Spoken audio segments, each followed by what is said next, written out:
ओम श्री अनंत कोटि ब्रह्मांड नायक राजाधिराज योगिराज पार ब्रह्म श्री सच्चिदानंद समर सद्गुरु साईनाथ महाराज की जय हो। हे प्रिय भक्तों, आज श्री साईं सचरित्र का अध्याय 26 का पठन होने जा रहा है। आइए हम सब भक्त मिलकर बाबा के श्री चरणों में प्रार्थना करते हैं कि ये अध्याय सभी के चित्त में उतरे, सभी को इस अध्याय का लाभ हो। आइए अब अध्याय शुरू करते हैं। पहला भक्त पंत, दूसरा हरिश्चंद्र पितले और तीसरा गोपाल आम्बडेकर की कथाएं। इस सृष्टि में स्थूल, सूक्ष्म, चेतन और जड़ आदि जो कुछ दृष्टिगोचर हो रहा है वह सब एक ब्रह्म है और इसी एक अद्वितीय वस्तु ब्रह्म को ही हम भिन्न भिन्न नामों से संबोधित करते तथा भिन्न भिन्न दृष्टियों से देखते हैं। जिस प्रकार अंधेरे में पड़ी हुई एक रस्सी या हार को हम भ्रमवश सर्प समझ लेते हैं, उसी प्रकार हम समस्त पदार्थों के केवल बाह्य स्वरूप को ही देखते हैं, ना कि उनके सत्य स्वरूप को। एकमात्र सद्गुरु ही हमारी दृष्टि से माया का आवरण दूर कर हमें वस्तुओं के सत्य स्वरूप का यथार्थ में दर्शन करा देने में समर्थ हैं। इसलिए आओ हम श्री सद्गुरु साईं महाराज की उपासना कर उनसे सत्य का दर्शन कराने की प्रार्थना करें, जो कि ईश्वर के अतिरिक्त और कुछ भी नहीं है। सर्वप्रथम आंतरिक पूजन। श्री हेमाडपंत उपासना की एक सर्वथा नवीन पद्धति बताते हैं। वे कहते हैं कि सद्गुरु के पाद प्रक्षालन के निमित्त आनंद अश्रु के उष्ण जल का प्रयोग करो। उन्हें सत्य प्रेम रूपी चंदन का लेप कर दृढ़ विश्वास रूपी वस्त्र पहनाओ तथा कोमल और एकाग्र चित्त रूपी फल उन्हें अर्पित करो। भाव रूपी बुक्का उनके श्री मस्तक पर लगा भक्ति की कछनी बांध अपना मस्तक उनके चरणों पर रखो। इस प्रकार श्री साईं को समस्त आभूषणों से विभूषित कर उन्हें अपना सर्वस्व निछावर कर दो। उष्णता दूर करने के लिए भाव की सदा चमर डोलाओ। इस प्रकार आनंददायक पूजन कर उनसे प्रार्थना करो, हे प्रभु साईं, हमारी प्रवृत्ति अंतर्मुखी बना दो, सत्य और असत्य का विवेक दो तथा सांसारिक पदार्थों से आसक्ति दूर कर हमें आत्मानुभूति प्रदान करो। हम अपनी काया और प्राण आपके श्री चरणों में अर्पित करते हैं। हे प्रभु साईं, मेरे नेत्रों को तुम अपने नेत्र बना लो ताकि हमें सुख और दुख का अनुभव ही ना हो। हे साईं, मेरे शरीर और मन को तुम अपनी इच्छा अनुकूल चलने दो तथा मेरे चंचल मन को अपने चरणों की शीतल छाया में विश्राम करने दो। अब हम इस अध्याय की कथाओं की ओर आते हैं। पहली कथा है भक्त पंत। एक समय एक भक्त जिनका नाम पंत था और जो एक अन्य सद्गुरु के शिष्य थे, उन्हें शिरडी पधारने का सौभाग्य प्राप्त हुआ। उनकी शिरडी आने की इच्छा तो ना थी, परंतु मेरे मन कछु और है, विधाता के कछु और वाली कहावत चरितार्थ हुई। वे पश्चिम रेलवे द्वारा यात्रा कर रहे थे, जहां उनके बहुत से मित्र व संबंधियों से अचानक ही भेंट हो गई, जो कि शिरडी यात्रा को ही जा रहे थे। उन लोगों ने उनसे शिरडी तक साथ साथ चलने का प्रस्ताव किया। पंत यह प्रस्ताव अस्वीकार ना कर सके। तब वे सब लोग बंबई में उतरे और पंत विरार में उतर अपने सद्गुरु से शिरडी प्रस्थान करने की अनुमति लेकर तथा आवश्यक खर्च आदि का प्रबंध कर सब लोगों के साथ रवाना हो गए। वे प्रातःकाल वहां पहुंच गए और लगभग 11 बजे मस्जिद को गए। वहां पूजनार्थ भक्तों का एकत्रित समुदाय देख सबको अति प्रसन्नता हुई, परंतु पंत को अचानक ही मूर्छा आ गई और वे बेसुध होकर वहीं गिर पड़े। तब सब लोग भयभीत होकर उन्हें स्वस्थ करने के समस्त उपचार करने लगे। बाबा की कृपा से और मस्तक पर जल के छींटे देने से वे स्वस्थ हो गए और ऐसे उठ बैठे जैसे कि कोई नींद से जगा हो। त्रिकालज्ञ बाबा ने यह सब जानकर कि यह अन्य गुरु का शिष्य है, उन्हें अभय दान देकर उनके गुरु में ही उनके विश्वास को दृढ़ करते हुए कहा कि कैसे भी आओ, परंतु भूलो नहीं अपने ही स्तंभ को दृढ़तापूर्वक पकड़कर सदैव स्थिर हो, उनसे अभिन्नता प्राप्त करो। पंत तुरंत इन शब्दों का आशय समझ गए और उन्हें उसी समय अपने सतगुरु की स्मृति हो आई। उन्हें बाबा के इस अनुग्रह की जीवन भर स्मृति बनी रही। श्री हरीशचंद्र पितले। मुंबई में एक श्री हरीशचंद्र पितले नामक सद्गृहस्थ थे। उनका पुत्र मिर्गी रोग से पीड़ित था। उन्होंने अनेक प्रकार की देशी व विदेशी चिकित्साएं कराई, परंतु उनसे कोई लाभ ना हुआ। अब केवल यही उपाय शेष रह गया था कि किसी संत के चरण कमलों की शरण ली जाए। 15वें अध्याय में बतलाया जा चुका है कि श्री दासगणों के सुमधुर कीर्तन से श्री साईं बाबा की कीर्ति बम्बई में अधिक फैल चुकी थी। पितले ने भी सन 1910 में उनका कीर्तन सुना और उन्हें ज्ञात हुआ कि श्री साईं बाबा के केवल कर स्पर्श तथा दृष्टि मात्र से ही असाध्य रोग समूल नष्ट हो जाते हैं। तब उनके मन में भी श्री साईं बाबा के शुभ दर्शन की तीव्र इच्छा जागृत हुई। यात्रा का प्रबंध कर भेंट देने हेतु फलों की टोकरी लेकर पत्नी और बच्चों सहित वे शिरडी पधारे। मस्जिद पहुंचकर उन्होंने चरण वंदना की तथा अपने रोगी पुत्र को उनके श्री चरणों में डाल दिया। बाबा की दृष्टि उस पर पड़ते ही उसमें एक विचित्र परिवर्तन हो गया। बच्चे ने आंखें फेर दी और बेसुध होकर गिर पड़ा। उसके मुंह से झाग निकलने लगी तथा शरीर पसीने से भीग गया और ऐसी आशंका होने लगी कि उसके प्राण निकलने ही वाले हैं। यह देखकर उसके माता पिता अत्यंत निराश होकर घबराने लगे। बच्चे को बहुधा थोड़ी मूर्छा तो अवश्य आ जाया करती थी, परंतु यह मूर्छा दीर्घ काल तक रही।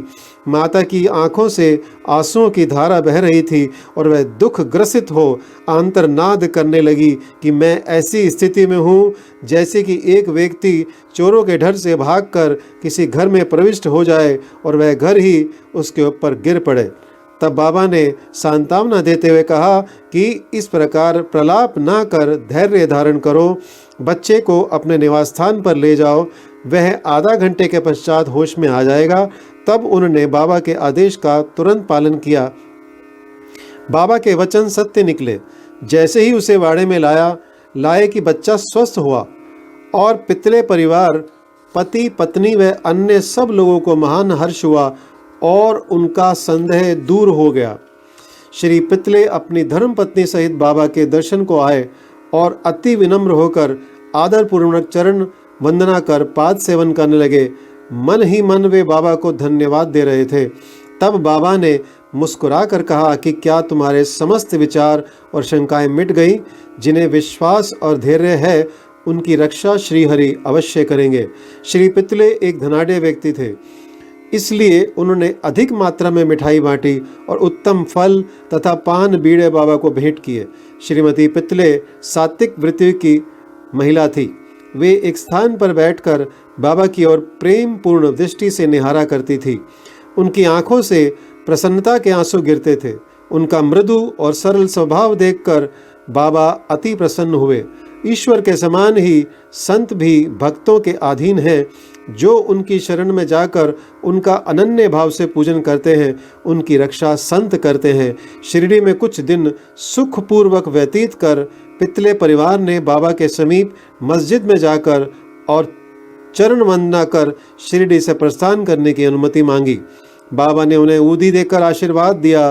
पितले को पास बुलाकर वे कहने लगे, बापू, पहले मैंने तुम्हें 2 रुपये दिए थे और अब मैं तुम्हें 3 रुपये देता हूँ। इन्हें अपने पूजा गृह में रखकर नित्य इनका पूजन करो, इससे तुम्हारा कल्याण होगा। श्री पितले ने उन्हें प्रसाद स्वरूप ग्रहण कर बाबा को पुनः साष्टांग प्रणाम किया तथा आशीष के लिए प्रार्थना की। उन्हें यह विचार भी आया कि प्रथम अवसर होने के कारण मैं इसका अर्थ समझने में असमर्थ हूँ कि 2 रुपये मुझे पहले कब दिए थे। वे इस बात का स्पष्टीकरण चाहते थे, परंतु बाबा मौन ही रहे। बम्बई पहुंचने पर उन्होंने अपनी वृद्ध माता को शिरडी की विस्तृत वार्ता सुनाई और 2 रुपये की समस्या भी उनसे कही। उनकी माता को भी पहले तो कुछ समझ न आया, परंतु पूरी तरह विचार करने पर उन्हें एक पुरानी घटना की स्मृति हो आई जिसने यह समस्या हल कर दी। उनकी वृद्ध माता कहने लगी कि जिस प्रकार तुम अपने पुत्र को लेकर श्री साईं बाबा के दर्शनार्थ गए थे, ठीक उसी प्रकार तुम्हें लेकर तुम्हारे पिता अनेक वर्षों पहले अक्कलकोट महाराज के दर्शनार्थ गए थे। महाराज पूर्ण सिद्ध योगी, त्रिकालज्ञ और बड़े उदार थे। तुम्हारे पिता परम भक्त थे, इस कारण उनकी पूजा स्वीकार हुई। तब महाराज ने उन्हें पूजनार्थ 2 रुपये दिए थे, जिनकी उन्होंने जीवन पर्यंत पूजा की। उनके पश्चात उनकी पूजा यथाविधि न हो सकी और वे रुपये खो गए। कुछ दिनों के उपरांत उनकी पूर्ण विस्मृति भी हो गई।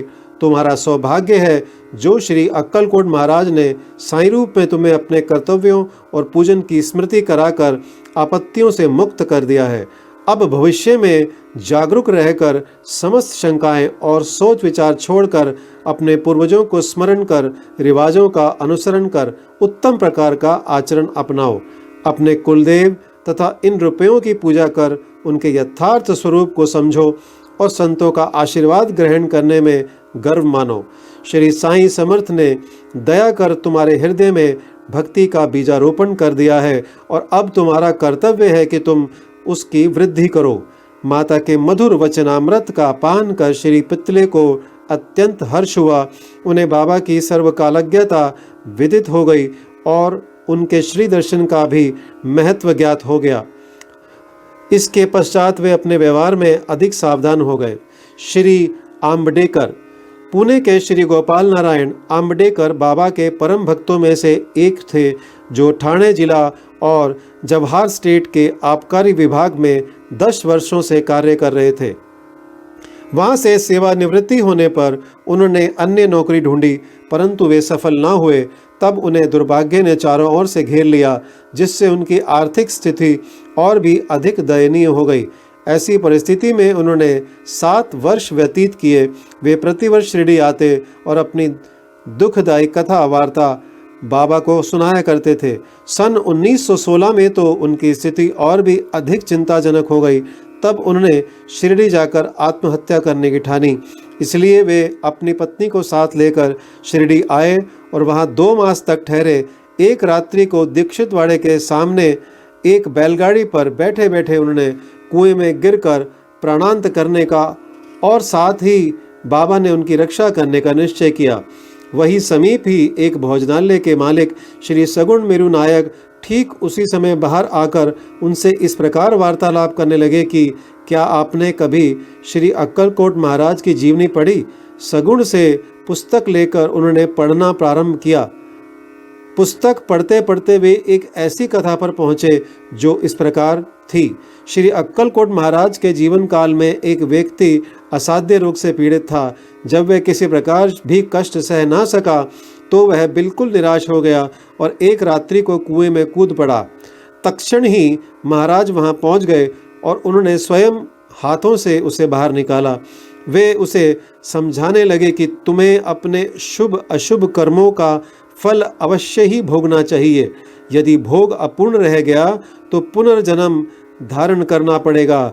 इसलिए मृत्यु से ये श्रेष्ठकर है कि कुछ काल तक उन्हें सहन कर पूर्व जन्मों के कर्मों का भोग समाप्त कर सदैव के लिए मुक्त हो जाओ।